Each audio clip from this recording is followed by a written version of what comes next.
Hello, good afternoon. Welcome to the Trails Radio Show. Thank you for joining us today. My guest is actor, playwright, director, Mr. Aaron Leventman. Thank you, and join us in a few minutes. Okay, my first question to you is, how did it all begin? How did you get started in the entertainment industry? Well, I caught the acting bug very early when I was about 8 years old. I was part of a community in Newton, Massachusetts, where I grew up that was very supportive of children in the arts, and I went to a musical theater camp, and from there I auditioned for a children's theater company called the Freelance Players in near Newton, Brookline, Massachusetts, and I was acting in musicals then, and then I continued to act through high school and then into college. And when I was in college, I was majoring in theater arts. I was acting and directing, and then I started to write plays. And I then decided to go to film school at Columbia University and sort of put off my acting work for that time to pursue screenwriting. And when about, 13 years later, I ended up moving to Cape Cod, Massachusetts, and joined their theater company and returned to my first love, which was acting. I joined the Provincetown Theater Company where I was living, and started acting in a couple of their musical productions, and also started writing plays and getting my plays produced at that same company, as well as at other festivals around the U.S. And then when I moved to Santa Fe, New Mexico, where I live now, which happened 18 years ago, there is a film industry here in New Mexico that was just sort of kicking into high gear around the time I moved. And I was acting in local theater companies in Santa Fe, and then I got cast in a commercial, which was aired for a couple of years, and ended up getting an agent through that, and then getting a lot of other auditions for feature films, and started acting also in independent films, and continued to act in theater while I was still writing plays and getting those produced. So it's a very long answer to your question. Are you still active in the industry as a playwright and actor and all that, or do you have any upcoming projects? Yeah, so I would say within the last couple of years, what happened during COVID was I should backtrack a bit. I had a theater company that I started in 2015 that was primarily producing LGBTQ themed plays, although we did other kinds of plays as well.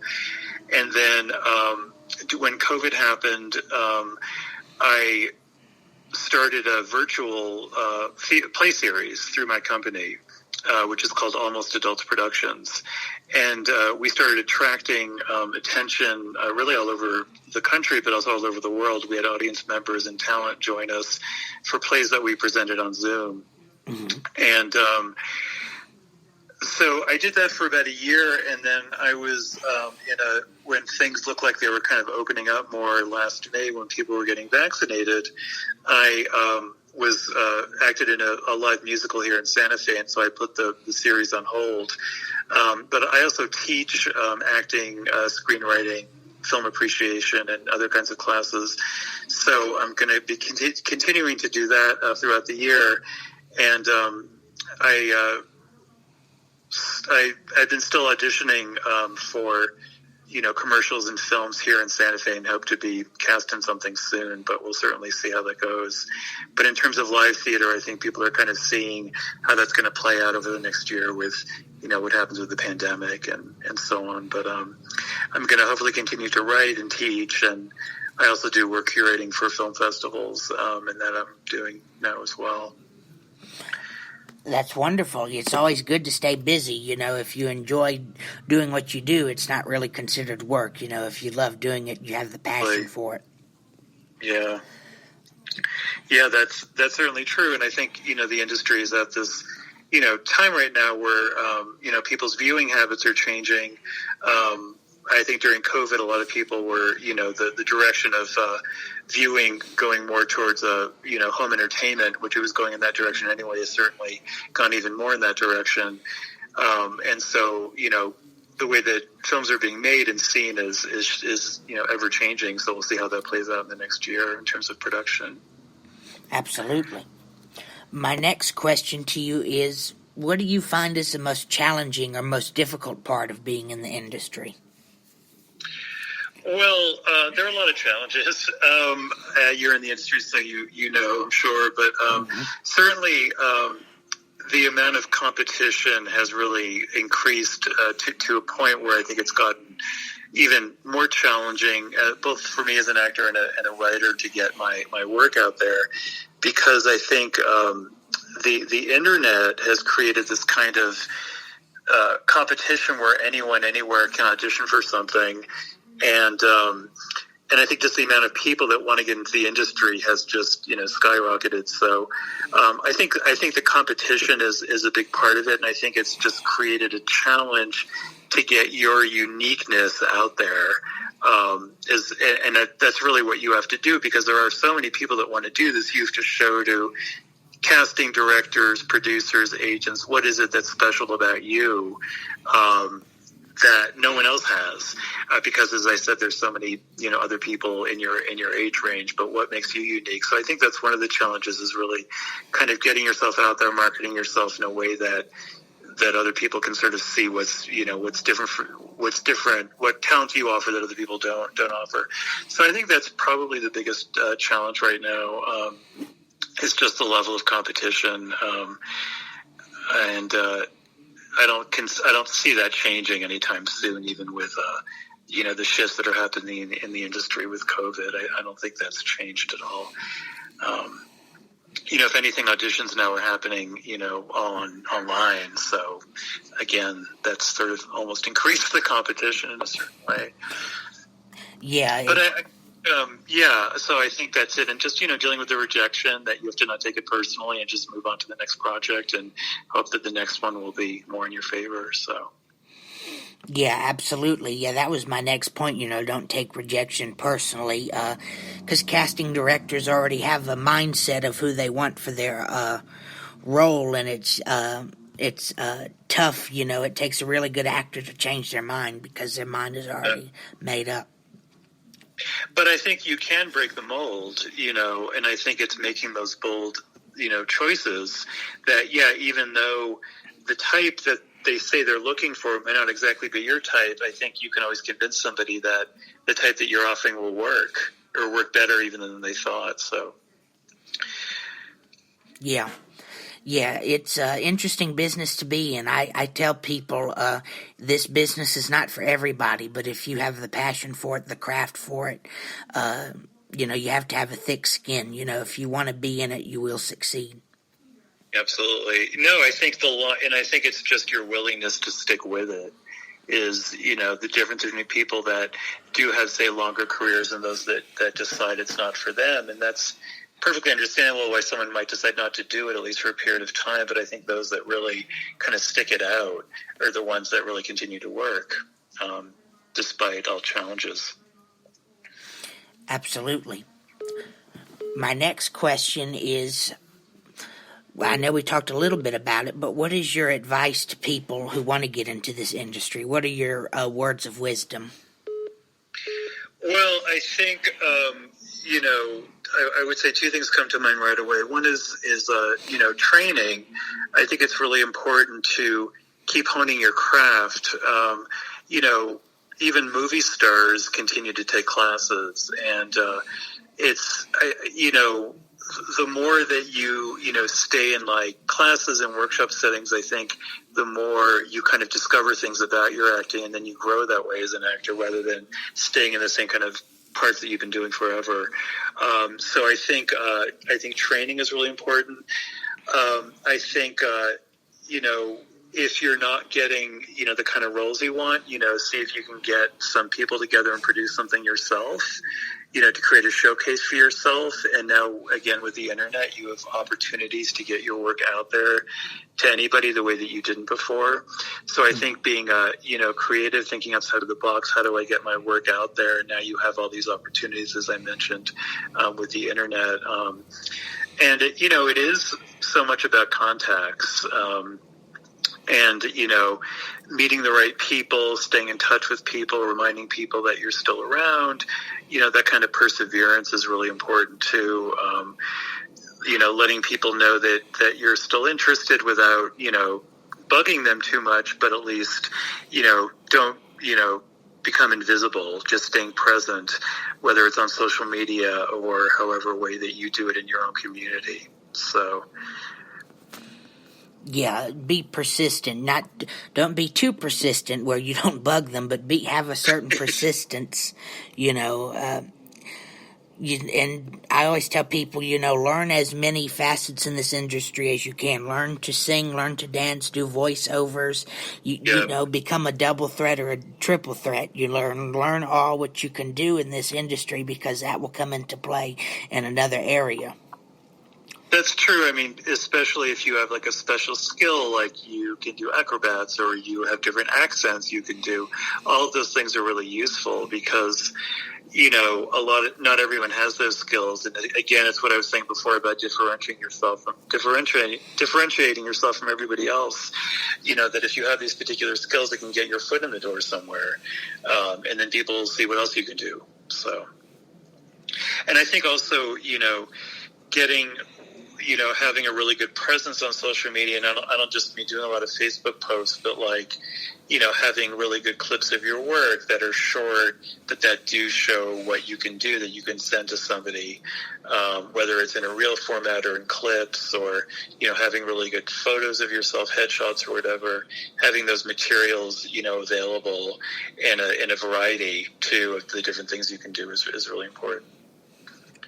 Absolutely. You have to, you have to put yourself out there, publicity, you have to put yourself out there. That's one of the main keys in this industry,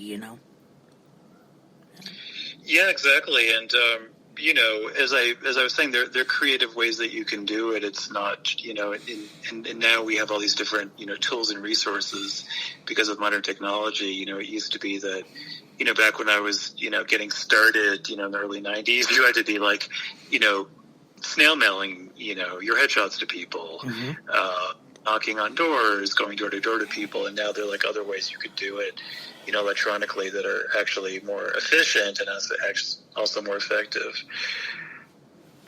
Yeah, technology, this era of technology is, it has pros and cons, but it does help in this industry. You get, you have to do a demo reel and, for your voiceover works or your in-person, on-camera roles and stuff, Well, and I think also what I've taught, what I've heard from casting agents is like the movement from longer reels has now gone to shorter clips. Having both is good too, but, having little snippets of really, potent samples of your work that are short because people are so busy and have so many, so much time to review can be really effective. Mm-hmm. Absolutely. Well, my last question is, what kind of plays do you write? You're a playwright. Do you have any of your plays going on stage? Yeah, I've had a lot of plays go on stage. I'd say I've probably had somewhere between 30 and 50 productions of my plays, maybe in the last, 20 years or so. Oh, wow. That I've been seriously doing it. But, my plays, the kind of things I wrote about shifted. I think when I was starting, I was more interested in like absurdist comedies, which are the kind of plays that I got excited about when I, started to write plays when I was in high school. Mm-hmm. That were more like looking at the craziness of modern life and, human behavior. And then I think over the last, 10 years or so, I've really focused more on autobiographical material, writing about, situations I've gone through, people I know, looking really at both the challenges and beauty of human contact and human interactions, looking at relationships that were important to me, people I had met that were important to me, in creating stories and plays about them, whether they were people close to me or not. And looking at, social issues, that were important to me also, and including that, whether it's, visibility for, people with disabilities or LGBTQ rights and those kind of things that, have been a part of my life. I wanted to make sure were represented, particularly because I wasn't seeing enough representation in plays I was seeing, so I wanted to create my own. So, again, competition is fierce right now, but I've had some success with it, so I hope to keep at it in a ever-changing climate. Yeah. Well, I wish you well. It sounds very interesting. You in writing plays and writing stories, screenplays, that's another facet of this industry. If you love doing it, you do it as much as you can. Just write, like you said, write about things that happen in your life and different social issues, different experiences, and which is very, it might be important to somebody and they would love to read it or see it. Right, and you find out that sometimes the more personal your story is, the more universal it becomes. Mm-hmm. And I think that's sort of the fine line when you're writing something autobiographical. Is you think, well, is this just pertinent to myself, or is it something other people will relate to? And generally, it is something other people relate to. And the more detailed and personalized you make it, the broader the reach is for audiences. Because you are, honing in on your real, personal feelings about something, and then you realize that so many other people feel the same way you do, and that's kind of the beauty of the arts is connecting people from all over the world with maybe different backgrounds but similar feelings and viewpoints. Absolutely, universal thinking. Yeah. Uh-huh. Well, it's been a pleasure talking to you, Mr. Leventman. Thank you. It's a pleasure for me as well. Absolutely. I'll send you a link to the interview where you can listen to it and share it on your social media. I definitely will. Thank you so much. It's been a pleasure, and I'll look forward to staying in touch. Thank you. Absolutely. You have a great day. You too. Bye-bye. Bye-bye. And that was actor, director, playwright, Mr. Aaron Leventman. Thank you very much for listening. I hope you all enjoyed it. Excuse the background noise. I live in an apartment, so you can kind of hear the city in the background, horns honking and etc. But that's the way it is, and, no harm done. Join us next time, and as always, God bless.